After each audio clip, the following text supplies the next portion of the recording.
singer-songwriter Martyn Joseph. His latest CD is entitled, very snappily, "Whoever it was that brought me here will have to take me home." From that CD, here's Martyn with This Being Woman.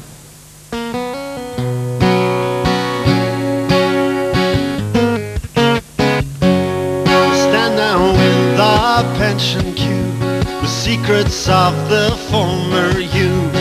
Handheld strolls on seaside piers, the dinner dances and the tears, the hen nights and the going Dutch, skin that meant so long to touch, the stomach howl of childbirth, and never knowing what you're worth. This being woman, being old, invisible and unsaid gold, still sensuous with mystery, silk of who you've yet to be. Do do do do do do da.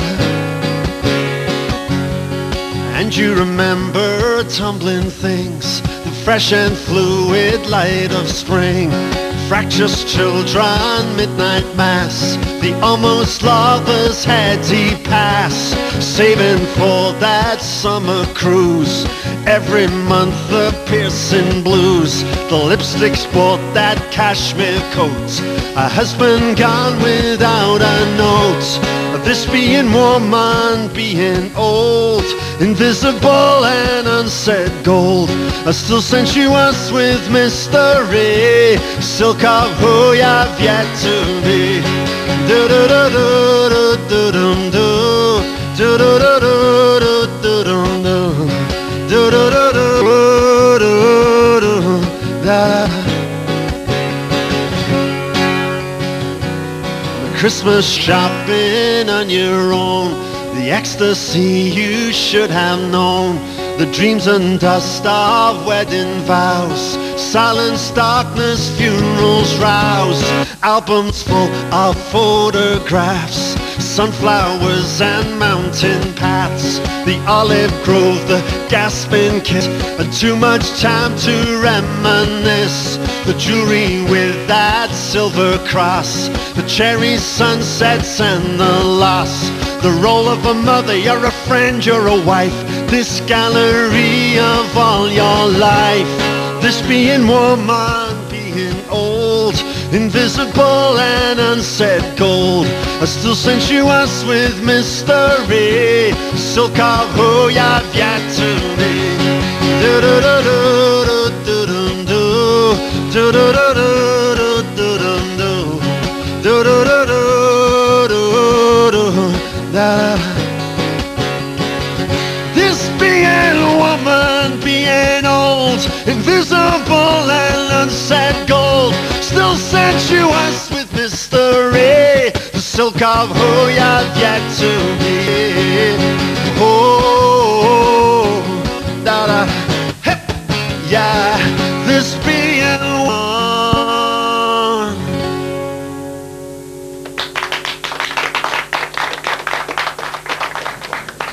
Martyn, that was really lovely. Now, thank you. You've been successful in the business for 20 years now. You shouldn't be here. Failed your music O-level, didn't you? I did. Read somewhere. Indeed, I did. Yeah, I was.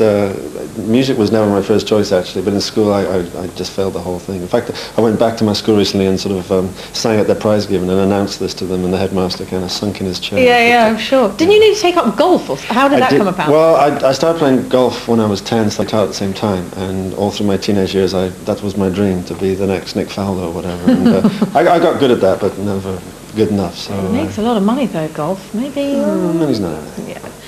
It's not about just the music and the commercial side of it, is it? It's a passion, it's a message, there's a lot more to it. I guess so. My musical heroes were people like Woody Guthrie and Dylan and Springsteen, people that told the story, and I've always felt compelled to do a little bit more than just entertain folk. I wanted to say it as it was and try and write songs that came alongside people and kind of encouraged them and just, you know, made room for real life, I suppose.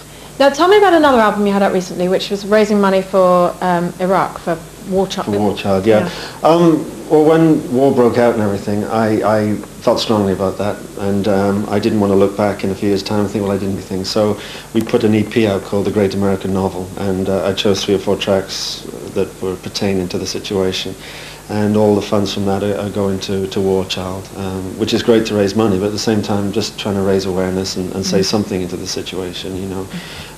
And you have raised thousands of pounds. We have done, yes, which, you know, is great. I mean, that's the byproduct. Amazing. But I think at the same time, I think it's important to give people a chance to talk about things and have music that dissents, that says, you know, we're not happy with this. Is it always sad? Is it always sort of troubled things that bring you to music? It's injustice, inhumanity. I mean, it's really huge problems that the world has to take on that you seem to strive to come to. Yeah, this is my cheap psychiatrist here, basically. I've never been, record companies have said all my life, if you lightened up, we could sell a few CDs. Are you serious?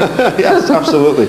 But I don't know, there's so many people out there singing nice, entertaining songs that make our feet tap and what have you. And I've always, if I had someone's attention for a few minutes, I always wanted to take it a step further. I don't know what it is, but I'm, you know, I just feel compelled, I suppose, to sing for the underdog, whatever it might be. And I guess, yeah, I do reflect on the more sadder, serious side of life. Yeah. Well, there's got to be both sides, hasn't there? And Amnesty International gave you an award, didn't they, for your CD Till the End. And do you think you can make a difference, or do you think just because you are doing something for yourself to make a difference, that's enough anyway? Well, it helps me in some ways to feel like you're being useful, but you can. And you know, folks write to me and they say thanks for that song because it really helped or whatever it might be. So, as I say, music can come alongside and help folk, but I can't change the world. You need more than one person to do that. So, you know, I think music can be a catalyst, and you gather folk together and you walk on. Thank you very much, Martyn, and good luck with the tour in the UK later on this year. Thanks. Alice. Thank you.